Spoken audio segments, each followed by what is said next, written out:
Once your stitches are secured on their cord or thread or whatever it is that you're keeping them safe on as you're getting ready to block your project, you're going to fill a container that's large enough for your project to comfortably float around in with lukewarm water and a tiny bit of wool wash. And you want a no rinse wool wash so that you don't have to rinse this off after the fact.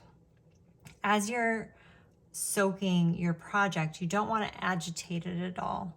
You don't want to disturb the fibers. You just want to place it in there and make sure that it is soaked through and let it set for 15 to 30 minutes. When you remove it, you can very gently squeeze it to remove some water and then place it in some clean, dry towels and roll it up to gently squeeze out as much water as you can. After you have done that, you're going to remove your project. And if you have blocking mats like this, you can place it on the blocking mat. If you don't have blocking mats, what you can do is you can take a blanket or some towels and lay it on a flat surface and cover it with plastic of some sort, perhaps plastic wrap or garbage bags. And the reason you want to do this is so that it dries more quickly. If you set it on directly on another piece of fabric, it's probably going to hold the moisture longer. It's going to take longer to dry. So once you have placed your project on a surface, you're going to use your hands to shape it into the correct dimensions. Now, the dimensions listed for this project are 8.75 inches wide by, I believe it's 29 inches long. So depending on your gauge, your dimensions might be a little bit different, and that's okay. What you want to do is you want to block this so that your stitches look correct. You don't want them to be pulled way far out of shape and distorted, but you do want them to be spread out enough to show off your beautiful stitch patterns, especially in your lace sections. You'll notice that they need to be opened up to really show off those beautiful patterns that you knit. Now, to do this, it helps to have blocking pins. And what I mean by blocking pins are traditionally in knitting, we use what's called a T-pin, and you can see why they're called the T-pin.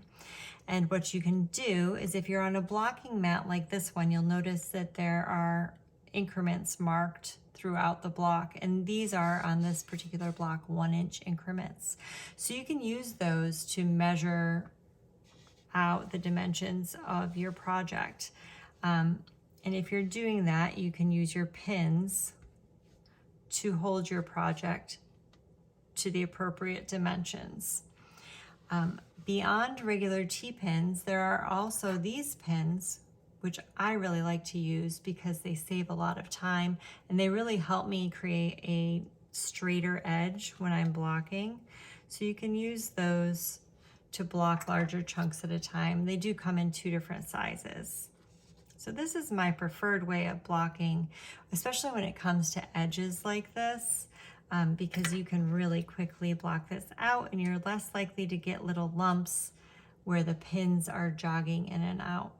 But the pins themselves are wonderful for blocking out fine sections of lace. And also, if you're ever working on a project with a picot edge, they're really great at blocking out little points.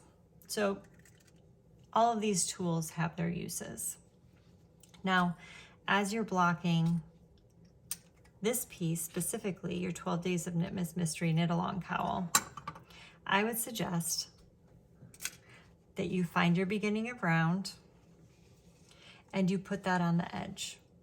And that's going to help disguise some of the unevenness that can happen when you are changing colors and stitch patterns. It's going to hide it right at the top or the bottom of your project, depending on where it falls once we have twisted this into a Mobius. And as you might be curious about how that part works, what we're going to do before we join, but after we block, so this is going to happen after you finish blocking your project, is you're going to twist your project like this, and then you're going to fold these ends up to meet, and that is where we will Kitchener stitch them together. But we'll talk more about that tomorrow. So for now, you're just going to block your project and make sure that your stitches look how you want them to look. And as you're making decisions about blocking, I described to you wet blocking. That can take a little bit longer to dry depending on your climate and how humid or arid it is where you are. It can take longer to dry, and we are going to be Kitchener stitching tomorrow. So if you're concerned that your project might not dry in time, you can also do what's called steam blocking. If you have a hand steamer, you can steam your project and block it out that way. It'll dry much more quickly.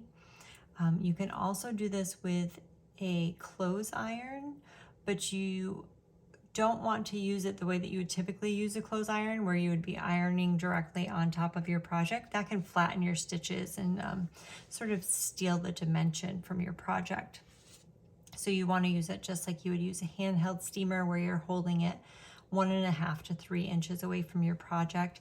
Especially important if you have any acrylic in your fibers, because it can melt the acrylic. So you do have some options. Another option is simply that if you have a little fan around somewhere, you can still wet block and put it on your project. I found that my project dried overnight, no problem, but I'm also in upstate New York where it is cold and dry.